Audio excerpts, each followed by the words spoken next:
En una setmana que hem sabut, o se'ns ha confirmat, vaja, que el govern espanyol va de debò amb el tema que votin els joves a partir dels 16 anys, avui volem recordar que hi ha bastantes enquestes que apunten a un gir conservador, sobretot de la gent jove. L'últim sondeig de l'Institut de Ciències Polítiques diu que un de cada 3 nois s'identifica amb l'ideari dels partits o de dreta o d'extrema dreta, tot el contrari que les noies de la mateixa edat, que a diferència d'ells són cada vegada més progressistes. Al matí de Catalunya Ràdio, d'entrada, hem volgut una mica comprovar les estadístiques i la Mireia Emils ha sortit al carrer per preguntar als joves quina posició política tenen.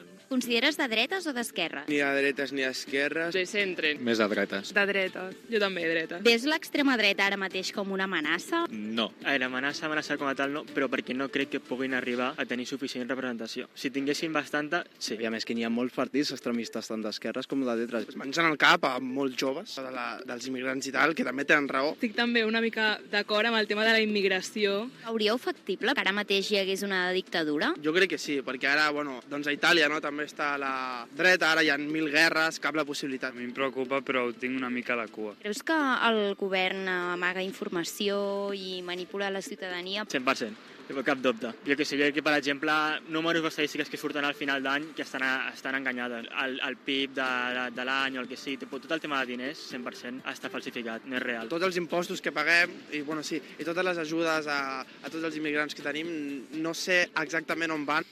Doncs avui volem parlar una mica d'això, de què hi ha darrere d'aquest fenomen. D'entrada ho fem amb el sociòleg Alexis Lara. Què tal? Molt bon dia. Hola, molt bon dia. Les dades apunten això, no? És a dir, realment un gir conservador molt especialment dels nois joves. Correcte. Ahir el que trobem són diversos factors, no? Com habitualment parlem en sociologia. I diria que els factors principalment estan atravessats pel feminisme. Pensem que el feminisme ha despertat consciències, que ha assenyalat desigualtats, contradiccions, injustícies històriques. Però també hi ha un factor que jo crec que és important remarcar, que és el rol de gènere tradicionals en una societat com la catalana o com l'espanyola, que encara té molt de pes la família, on a un membre de la mateixa no se pot deixar tirat si té més dificultats, i aquest rol tradicionalment ha recaigut molt més en la dona, i potser per això també probablement tinga les dones, no? I això diferència, aquest escletx entre homes i dones, que es veu també a nivell electoral, podem veure com precisament les dones poden tindre una major predilecció per un estat fort que pugui garantir uns drets d'educació, sanitat i ajuda a la dependència bàsica, que és el que tradicionalment ha recaigut sobre elles, no? El pes de portar la família endavant. Aleshores, hi ha aquests dos elements, diguem, però també un que és molt important i jo crec que cal assenyalar, que és la masculinitat tradicional. Ara estava escoltant els nois, no?, que parlaven en les entrevistes, i jo crec que així també és important remarcar això, no?, que la masculinitat tradicional pot funcionar com un ancoratge per als nois que necessiten patrons de comportament a seguir, i que al capdavall és sempre molt més senzill seguir un padró, no?, quan tens una edat, quan és un adolescent, que ser lliure, ser tu mateixa i no tindre unes guies de comportament que en ocasions poden fer-te sentir d'alguna manera més perdut, no?, o amb massa llibertat d'elecció com per encaixar en el grup. De fet, tu has escrit un llibre, Alexis, que es diu Negacionisme de gènere, on parles justament d'això de l'expansió dels mites de l'antifeminisme, i una mica és per desenvolupar el primer punt dels quals deies, no?, que un dels punts claus és l'eclosió del moviment feminista que genera una reacció entre una part dels nois, seria això? Sí, hem de pensar també que l'antifeminisme és un moviment que sempre està latent i que sempre ha estat, no? Ho veiem, el llibre parlava de les sufragistes i aparentment una cosa que pot ser bona per a tota la societat, que les dones voten, doncs en aquella època ja directament trobàvem una reacció furibunda contra un dret fonamental, no? I també ho hem vist en l'última onada feminista. Si parlem del 2018, veiem que la reacció també ha sigut màxima. La història al final és una història cíclica, no? I veiem que els drets conquerits en l'actualitat no impliquen que en el futur estiguen garantits, sinó que poden haver sempre reaccions, i les reaccions sense avanços precisament es trobem ara, no? Al capdavall sembla idíl·lic, no?, quan parlem de repartir el poder, però quan repartim el poder uns han de cedir i altres acaparen aquest poder que no tenien, no? Aleshores, sempre hi ha un grup que pot ser que es senta més ofès o perjudicat a aquesta repartició del poder. Joan, com ho veus? Que aquí s'ha juntat dues coses, no? Després, com diu molt bé el sociòleg, és a dir, després d'una història de la humanitat on hi ha hagut un masclisme tradicional imperant, això és la història de la humanitat, no de cop i volta hi ha una eclosió feminista i hi ha una reacció. Però aquí s'hi junta una altra cosa, que són les xarxes socials. Ja. I les xarxes socials han matat el coneixement en nom de l'opinió. És a dir, aquesta generació que està pujant i no sabem encara les conseqüències, no som capaços encara de capir-ho, dona més credibilitat al que deriva les xarxes socials que a les fonts tradicionals de coneixement. Els pares, la família, l'escola, el mestre, les referències han canviat, no? S'ajunten aquestes dues coses i tenim aquí aquesta reacció masclista que està al carrer i que no sabem encara ni les dimensions que té això. Sí, jo crec que té molt interès en la qüestió de la ruptura dels... la reacció, no?, als avenços o als nous drets que s'han conquerit, però no m'agradaria deslligar-lo massa de la qüestió material o la qüestió de les expectatives materials. Jo crec que hi ha tota una generació, parlem de Catalunya, jo crec que entenem, però podríem veure en termes globals, que se'ls ha trencat l'expectativa que superarien en qualitat de vida a la dels seus pares, a les anteriors. I això fa que el desarrelament els porti cap a reaccions que tenen a veure amb si jo no he d'estar millor, per què nosaltres han de tenir més drets. Crec que això té molt interès. Segurament no és un fenomen que ho expliqui tot, el fenomen material, però el fenomen material moltes vegades crec que s'aïlla de l'equació i sense això no es pot entendre. I crec que, a més, en la mateixa... com s'està veient a tot el món, és a dir, el mateix creixement de les extremes dretes a Itàlia, als Estats Units, a llocs on ja governen, s'ha vist molt això. És a dir, països que han trobat que en alguns moments les seves pròpies classes populars han trobat que l'Estat no treballava per ells. No? I això és un perill que corren tots els estats liberals, en realitat, del món, però que tampoc no sabem com superar-lo, com millorar-lo. No? L'economia és la que és, vull dir, tampoc no hi ha... Per això, moltes vegades aquestes visions, perdó, acabo, aquestes visions una mica contradictòries de no, és que l'Estat ens oculta molt, hi ha molta conspiració. Sí, això anava a preguntar també. És molt interessant. Hi ha molta conspiració i n'hi ha perquè és veritat que moltes vegades la realitat oficial segueix estant molt poc arrelada a la realitat que percep la gent. Si parlem, per exemple, en qüestions com coses que ens afecten molt, preus dels lloguers, drets sanitaris, les qüestions estan una mica desarrelades, desvinculades. Ara vaig a la Mila i al Jaume, però sí que li volia preguntar a l'Alexis Lara, el sociòleg i autor d'aquest llibre que dèiem, Negacionisme de gènere, per aquest factor que deia l'Arturo, aquest component de creure's les teories de la conspiració i fins i tot de defensar-les molt obertament. Sentíem aquest noi que deia totes les dades econòmiques, tot això del PIB, és mentida, és mentida, és mentida. Heu apuntat dues coses molt interessants. Jo crec que la primera que apunta Joan de les xarxes és fonamental per a aquesta qüestió. També el que comentava el company de la qüestió material. Jo crec que sense la qüestió material és impossible també entendre que aquestes teories de conspiració poden fructurar millor i poden expandir-se millor, perquè estem pensant en la crisi de vivenda per una banda, no? Que s'ha afectat principalment als jóvens, però òbviament és una cosa transversal, i també l'atur juvenil, que no hem d'oblidar que és un dels més alts. No? Però dit això, el tema de les conspiracions és una qüestió que estem veient ara molt, sobretot arrel de les xarxes socials, però també hem vist en mitjans de comunicació tradicionals com se'ls ha donat al paper, no? O com se'ls ha donat posició de poder, diguem, front a debats que no haurien de per què existir, no? Per què posem a debatir, per exemple, a un terraplanista amb un científic o a un antivacunes durant la Covid a una persona que està dedicada, no? en la qüestió de vacunes o a un arqueòloga historiadora amb un negacionista històric. Parlem també de ciències socials. Aleshores, quan pensem en totes les teories de la conspiració, hem de pensar que quan hi ha una crisi de legitimitat brutal, quan hi ha una crisi de representativitat i quan hi ha una crisi política, que no he mencionat, però també mediàtica, és a dir, quan tu t'apropes al CIS o t'apropes a alguns estudis sociològics i veus que els polítics, la política i els partits polítics en general ocupen les primeres places en els principals problemes per als espanyols, però també la qüestió mediàtica, veient que segons Reuters Institute o Oxford, la Universitat d'Oxford, en l'estudi que trauen, només el 74% dels espanyols creuen en mitjans de comunicació tradicionals, això apunta que quan tot és mentida, o quan aparentment tot és mentida, qualsevol cosa pot convertir-se en veritat. I així són entren les teories de la conspiració. I així són entren dubtar de les institucions, dubtar de les dades oficials i creure, no?, el que comentàvem a la taula, el meu influència de referència o aquell algoritme que m'ha tret precisament el que volia escoltar, que és un poc el viatge de confirmació que tots tenim i que quan només escoltem aquesta bambolla d'eco, que són les xarxes socials, ens van retroalimentant. Jaume.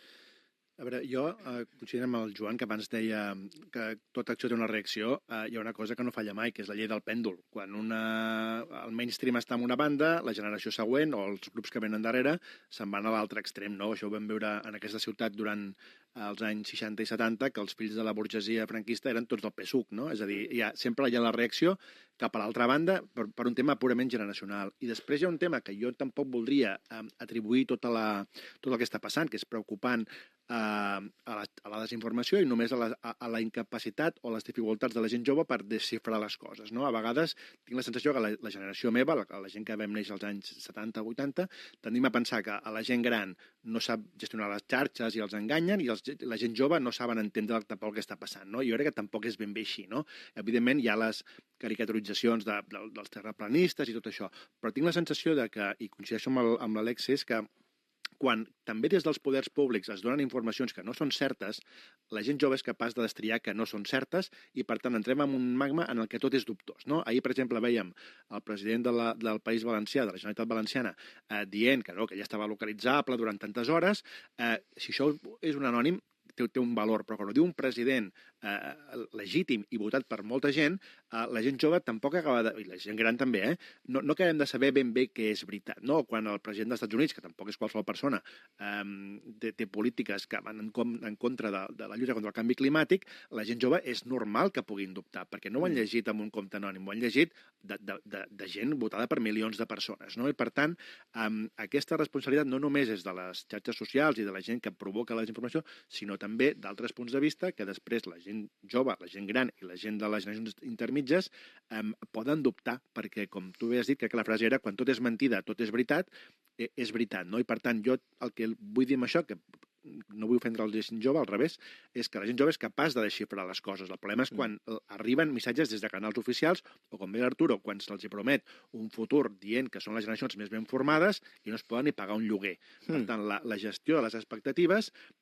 o l'engany que fa el govern o les institucions dient que no, que et garanteixen un futur, quan arriba aquest futur no és veritat, no? I, per tant, aquesta gestió de les expectatives frustrades acaba portant, com deia al principi, a la llei del pèndol, a posicions una mica massa extremistes en contra de tot el que està establert. El que passa és que és una mica, la pregunta és la que deies tu, Joan, no? És a dir, com es combat això? Què hi fem? No sabem què fer. No ho sabem. No ho sabem. Ahir, fa poc vaig sentir un empresari de l'àmbit digital americà que deia donar un mòbil a un nen és com donar una botella de vodka. No sabem els efectes que té això, no? Són terribles. Jo crec que estem sobrepassats, és a dir, el canvi de paradigma és tan gran, tota la introducció de la digitalització, les xarxes socials, els efectes són tan devastadors que encara no són capaços de capir exactament què està passant aquí. I solucions, això és molt difícil. Escolta, fixa't el que ha costat treure el mòbil de les escoles. Ha hagut un debat previ, entre anys, al final han aconseguit que dins de l'escola no hi hagi mòbil, que els alumnes es puguin centrar més en el que fan, això t'ho diuen tots els mestres, és a dir, tenir el mòbil a dins de l'aula era un element de distorsió del que s'estava explicant, no? Però recuperar, deixem-ho dir així, recuperar el coneixement per sobre de l'opinió, això ens costarà molt. Sí, jo pensava també en la qüestió d'un cop, és a dir, no és el mateix intervenir quan la cosa està començant que quan ja ha passat. Jo crec que ara mateix una demogràfica, els nois joves, menys de 20 anys, masculins, homes. Vull dir, no, que és una generalització, però és una demogràfica. Aquest sector ja s'ha polaritzat. Ja s'ha polaritzat molt. Llavors, dins d'aquest sector, vols dir? O aquest sector respecte als altres? Aquest sector, respecte a la resta, ja s'ha polaritzat molt. Llavors, crec que moltes vegades intentem, a veure si... anem a fer xerrades de feminisme. No funcionen. Això no vol dir que no s'hagin de fer, però no funcionarà en un sector ja polaritzat. Haguessin funcionat o funcionarien... Que els hi genera un rebuig, vols dir? Genera molt de rebuig. Llavors, davant d'això, això no vol dir que ells hagin de manar i ells hagin d'imposar quins continguts, no, però sapiguer que això ja no funcionarà. És a dir, necessiten, per exemple, referents, quan parlem de la manosfera, no? Tot això d'aquesta esfera de consum dels joves, dels nois joves. Però la manosfera ha de ser un aliat per la despolarització d'aquest sector, perquè si no, no hi ha una altra cosa, no anirem a explicar-nos des de mitjans tradicionals o des de llocs pretendidament guais, això no funcionarà. Aniran a explicar-los els seus referents, si en tenen, que la misogínia és un error, que no tenen per què considerar que el feminisme va en contra d'ells i que, a més, també pot fer la vida millor, moltes coses. És a dir, que les idees racistes o que l'exclusió per motius xenòfobs és un error i no els va millorar la vida, sinó que els va empitjorar. Però això els haurà d'agafar de la mà els seus 4 o 5 referents, que no sé si han de ser de tipus moltes vegades futbolístic, moltes vegades d'altres àmbits, i treure'ls d'allà. I o fem aliats a aquest tipus de continguts, de sectors de la manosfera, o no ho aconseguirem. Mila, que encara no t'hem sentit. Sí, estic molt d'acord en moltes de les coses que s'ha dit, però a mi hi ha coses que no m'acaben d'encaixar del tot i qualsevol explicació parcial no explica la totalitat del fenomen, no? És veritat que hi ha una reacció contra el feminisme, però això no explica que el feminisme ha arribat en el punt ara en el que per poder consolidar les seves conquestes ha de provocar un desplaçament dels homes en general, desplaçament dels llocs de poder. Si, per exemple, l'IBEX 35 ha de tenir X percentatge de dones en els consells d'administració, això vol dir que no hi van els homes, etc.